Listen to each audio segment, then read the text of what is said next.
आप सभी को जोहार। आज यहां कृषि विभाग के तरफ से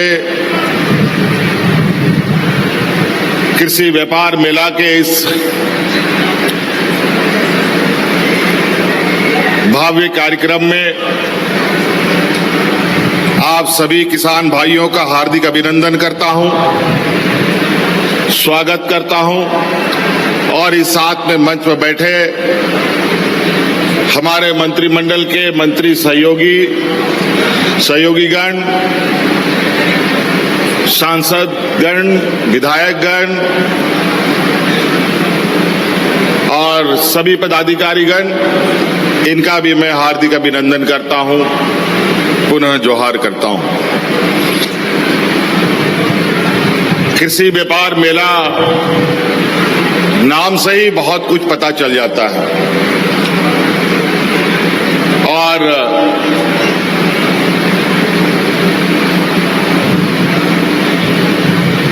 आप सब जानते हैं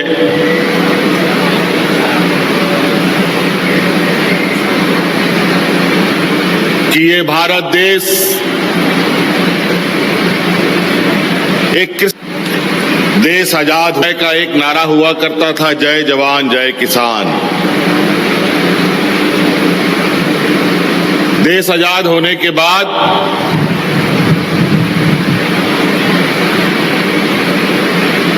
किसान ही सबसे पहले के परिकल्पना में आए।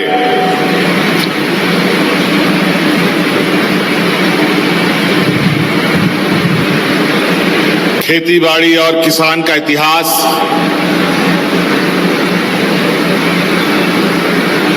इस धरती में जात, धर्म, वर्ग, समुदाय से पहले का है।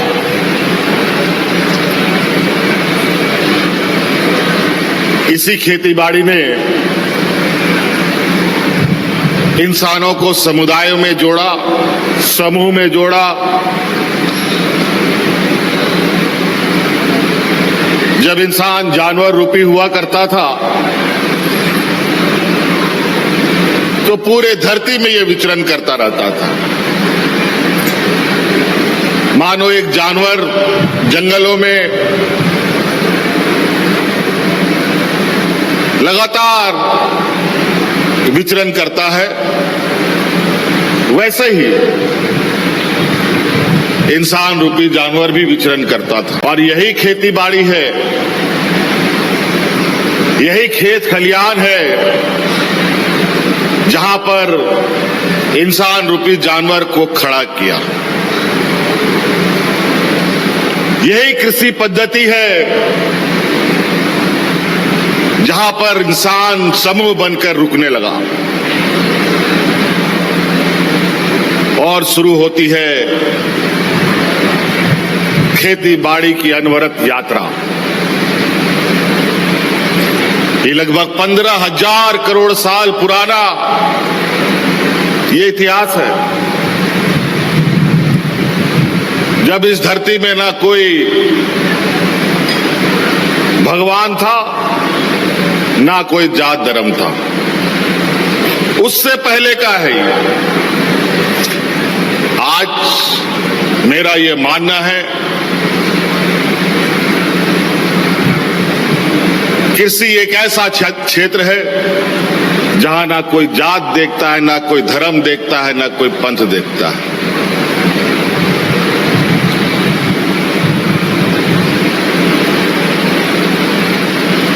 इसीलिए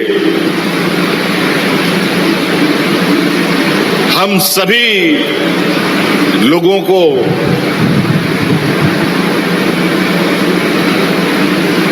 इस कृषि पद्धति पर गर्व होना चाहिए और सबसे अधिक गर्व होना चाहिए।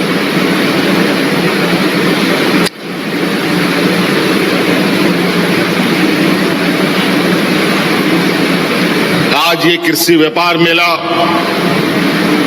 जिस तरीके से समय काल बीत रहा है, हमारे कृषक वर्तमान में जो कंपटीशन की व्यवस्था है उसमें अपने आप को कैसे खड़ा कर पाए, इसका एक छोटा सा रूप आज इस मेले में उतारने का प्रयास सरकार की तरफ से हुआ है।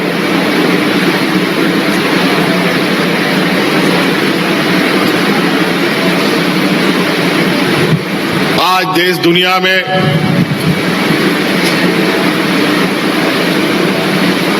किस तरीके से वैज्ञानिक तरीके से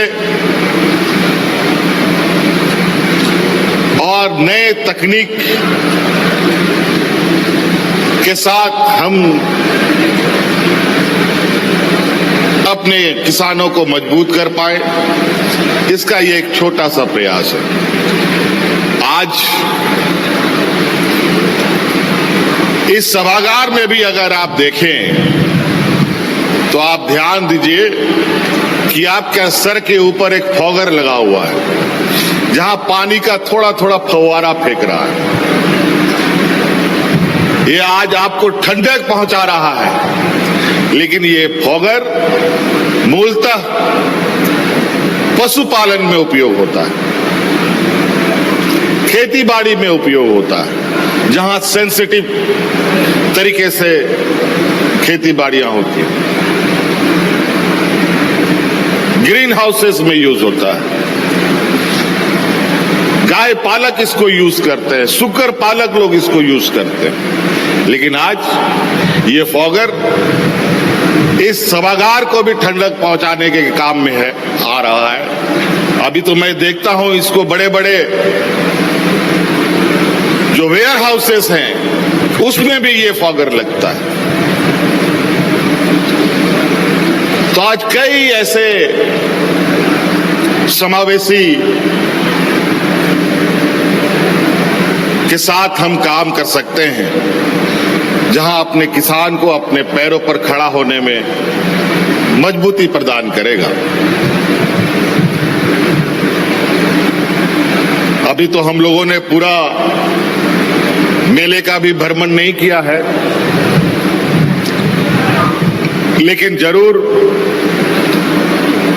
मेले का भ्रमण करने का प्रयास होगा और जो भी कमी बेसी हमें देखने को मिलेगा आने वाला समय में उन कमियों को भी पूरा करने का प्रयास होगा। आज यहां बिरसा एग्रीकल्चर के वाइस चांसलर भी हैं और मूल रूप से ये खेती बाड़ी को लेकर और प्राकृतिक व्यवस्था को संतुलन बनाए रखने को लेकर इनके विश्वविद्यालय में पढ़ाई होती है।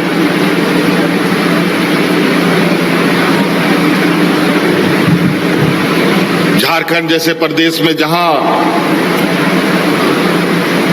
80% लोग खेती बाड़ी पर निर्भर हैं, आज जलवायु परिवर्तन की वजह से खेती बाड़ी बहुत प्रभावित हुआ है, बहुत ज्यादा प्रभावित हुआ है। इस विपदा में हम कैसे किसानों को तैयार करें, ये सरकार की परिकल्पना है, सोच है। कम पानी में आप अधिक समय तक कैसे खेती बाड़ी कर पाएं, और हर जगह आज जलवायु परिवर्तन को लेकर के बहुत चिंता है। और आने वाला समय में जो चीज जिस तरीके से कुछ सर्वे रिपोर्ट्स आ रहे हैं, पानी की घोर समस्या होने जा रही है, विशेष तौर पर पीने का पानी और खेती बाड़ी के पानी को लेकर। वैसे तो धरती में सबसे अधिक पानी ही पानी है, लेकिन खारा पानी, उस पानी का तो हम उपयोग कर नहीं सकते जब तक कि उसके लिए कोई नया तकनीक ना इजाद हो जाए।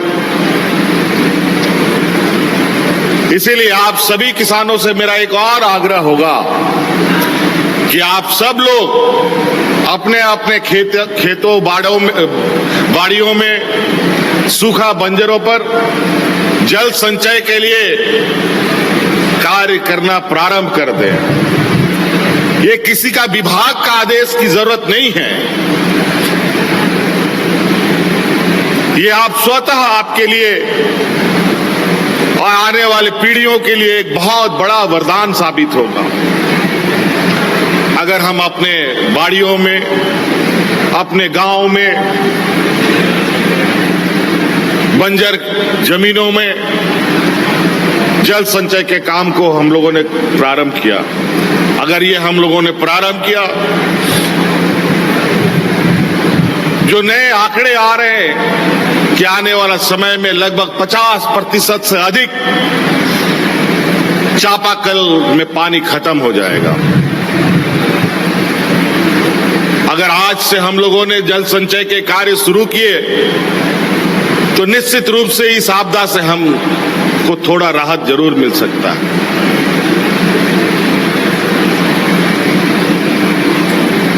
जहां जहां चापाकल है उन सभी जगहों के पास रिचार्ज पीट बनाइए, सॉक पीट बनाइए, जल संचय के कार्य कीजिए।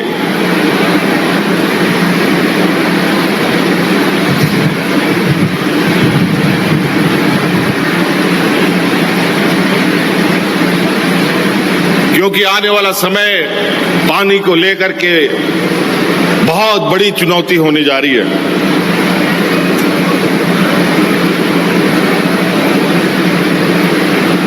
कई सारे आंकड़े जो मैं अभी आपको बता नहीं पा रहा हूं।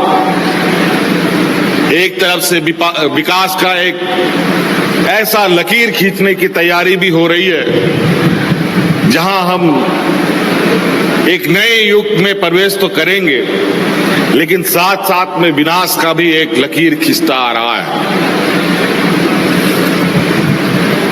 हमें उन दोनों चीजों को संतुलन बनाए रखना होगा।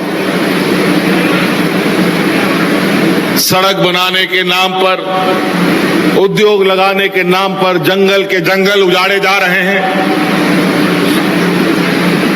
50 साल 100 साल पुराने पेड़ों को काटा जा रहा है। उसके अनुपात में वृक्षारोपण का जो कार्य है वो चींटियों के चाल से भी कमजोर है। इसीलिए ये आम जनों का प्रयास बहुत ही आवश्यक है। आज इस कृषि मेला में लगभग किसान भाई बहन यहां उपस्थित हैं। आज यहां इस मंच से कई लोगों को गाय वितरण किया गया, बकरियों को की योजनाओं के लिए योजनाएं उनको वितरित की गई। ये सभी चीजें तभी बचेंगे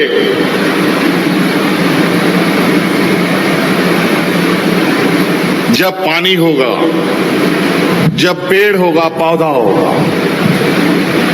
उनकी बातों तो छोड़िए, हम भी तभी बचेंगे।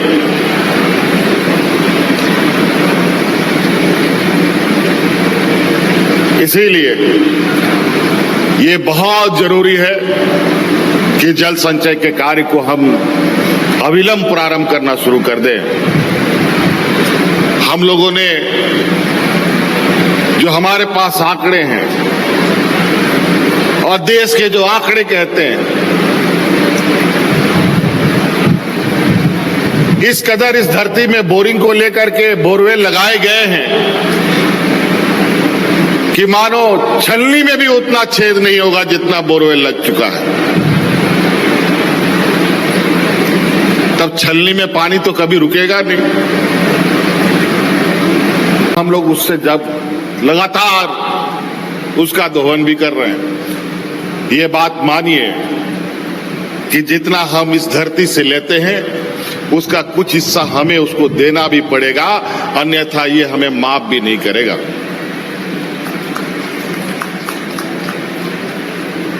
तो इसीलिए आप सभी किसान भाइयों को आज के इस तकनीकी युग में ये जो फोगर का फुहारा आप देख रहे हैं, वो इसलिए लगाया गया है कि कम पानी में अधिक से अधिक उसका प्रभाव हमें मिले। ड्रिप इरिगेशन इसीलिए आया कि कम पानी में हम अधिक खेती बाड़ी कर पाए।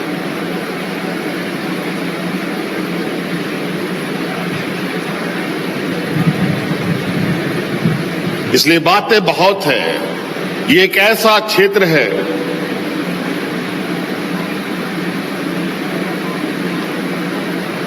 ये कृषि का क्षेत्र जहां इंसानों को जब समझ आया कि खेती बाड़ी कब क्या होता है, उस समय से शुरू हुआ और जब तक इस धरती में इंसान जिंदा है तब तक इसकी यात्रा चलेगी। हाँ, इंसान खत्म तो खेती बाड़ी भी खत्म। मशीनों को खाने का दाल चावल आटा तो जरूरत है नहीं, तो मशीन क्यों खेती बाड़ी करेगा?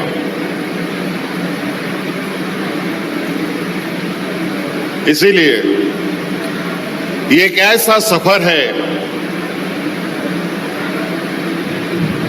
जिसका अंत मानव के साथ ही खत्म होगा। इसलिए आप सब लोग, ये हमारा सिर्फ एक कार्य योजना नहीं होना चाहिए, एक सरकारी योजना नहीं होना चाहिए, बल्कि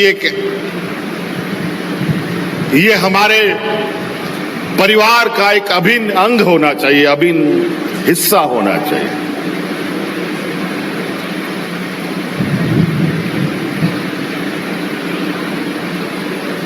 नए नए तरीके से आज के दिन में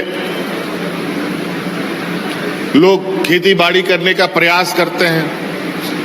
आज सिर्फ वही लोग खेती बाड़ी नहीं करते हैं जो लोग कम पढ़े लिखे हैं या नहीं पढ़े लिखे हैं। आज के दिन कई ऐसे उदाहरण आपको दिखने को मिलेगा जहां कॉर्पोरेट की नौकरी छोड़ करके लोग खेती बाड़ी कर रहे हैं।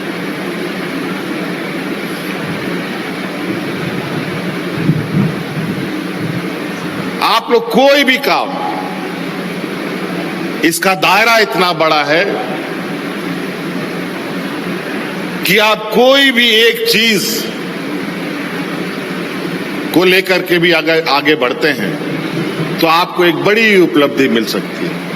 अभी मुझे बहुत खुशी हुई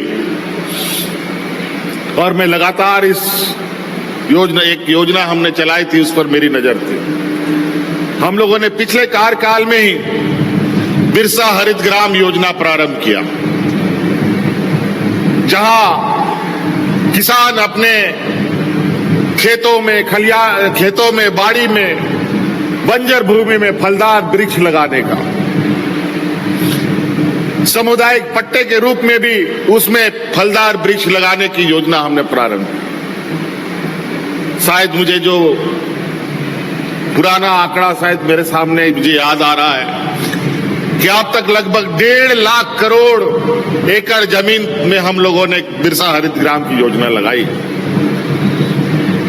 लगभग मुझे लगता है 3-4 साल पहले हुआ होगा, 4 साल पहले ये योजना प्रारंभ हुआ होगा और आज उसका फल मिल रहा है। अभी कल ही परसों सिमडेगा की कुछ महिला दीदी आई जहां इन लोगों ने बड़े पैमाने पर 15 एकड़ की 20 एकड़ जमीन पे आम का पेड़ लगाया और वो आम अब फल देने लगा। एक तरफ किसानों को उचित मूल्य नहीं मिलता, उसको लेकर के भी चिंताएं बनी रहती है, लेकिन व्यक्तिगत प्रयास और विभिन्न सूचनाओं के माध्यम से प्राप्त माध्यम को अपनाकर कई रास्ते बनाए जा सकते हैं। और आज उदाहरण के तौर पर सिमडेगा की वो महिलाएं जो बिरसा हरित ग्राम योजना से जुड़ी हुई हैं, आज वो अपना आम इंग्लैंड में भेजने का काम कर रही है। 4 क्विंटल तो भेज चुकी, पता चला 80 क्विंटल का और एक्स्ट्रा ऑर्डर आ गया। और आप सभी किसान भाइयों से एक ही चीज और निवेदन करूंगा कि आपने इन फसलों में कोई जहरीला पदार्थ का उपयोग ना करें। बहुत से रासायनिक खाद आने लगे, शॉर्टकट रास्ता लोग ढूंढने लगा, गलत तरीके से फसल को उगाकर अप्राकृतिक रूप से, तो शारीरिक रूप से काफी नुकसानदेह होता है। आज आप अपने जेब के लिए दूसरी की जान गंवा रहे हैं, गलती से वो निवाला आपके पेट में जाएगा तो आपको भी नुकसान पहुंचेगा।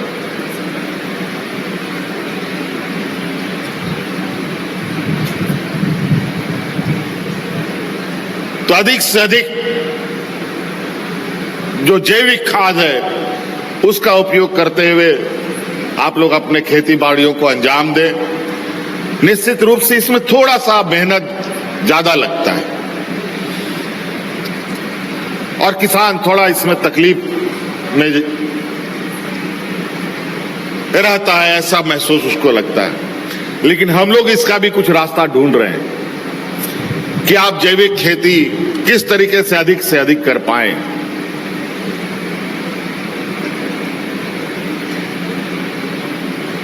आज कई ऐसे राज्य हैं जो रसायन युक्त खादों का उपयोग करके खेती बाड़ी कर रहे हैं। आज वो राज्य काफी बदनाम हो चुके हैं, उनका फसल कोई लेने को तैयार नहीं।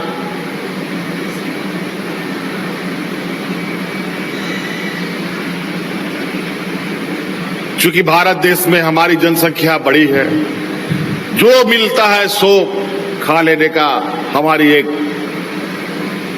आदत सी बनी पड़ी है। आदत से बनी पड़ी क्या है, गरीब क्या ना करे, गरीबी सबसे बड़ा अभिशाप है। लेकिन झारखंड सरकार ने आप सबको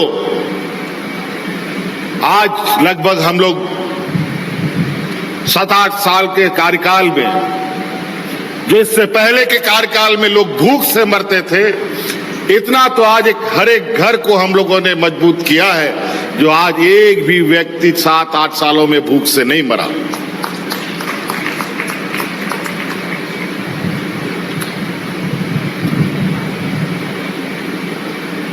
तो इसीलिए कुछ हम प्रयास करें, कुछ आप प्रयास करें। देखिए, आप हम अगर एक साथ मिलकर चलेंगे तो झारखंड को कोई डिगा भी नहीं सकता, यहां को कोई किसान को हरा भी नहीं सकता। और ये निस्वार्थ भाव से ये चीजें आपके लिए हम लोगों ने कार्य प्रारंभ किए हैं। आज ये व्यापार मेला इसलिए है कि आपकी आमदनी में कैसे बढ़ोतरी हो सके। कुछ जिम्मेवारी तो हम लोग उठाते हैं, कुछ जिम्मेवारी आप भी उठाएं, तभी चीजें सफल होगी। एक ही कंधे में सब भार देंगे तो फिर वो भी खड़ा नहीं हो पाएगा। हमें भी ये समझना होगा कि आप कितना भार उठा सकते हैं, तो आपको भी ये समझना होगा कि सरकार कितनी भार उठा सकती है।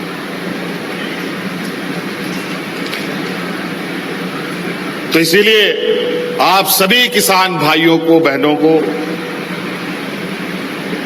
आज के इस व्यापार मेले में आने के लिए बहुत बहुत शुक्रिया, आभार। मैं तो बोलता हूं ये ऐसा क्षेत्र है जिसका कोई अंत नहीं है। रोज नई नई चीजें, चुनौतियां भी आएंगी, समाधान भी हम ही निकालेंगे। आज शहरीकरण को लेकर के जिस तरीके से हाय तौबा मचा हुआ है, मुझे लगता है देश में शहरीकरण सबसे बड़ा अभिशाप है। पहाड़, नदी, जंगल सब खत्म करके लोग कंक्रीट का जंगल बना दिया। अब रहो यहां पर पत्थर, गिट्टी, लोहा के साथ।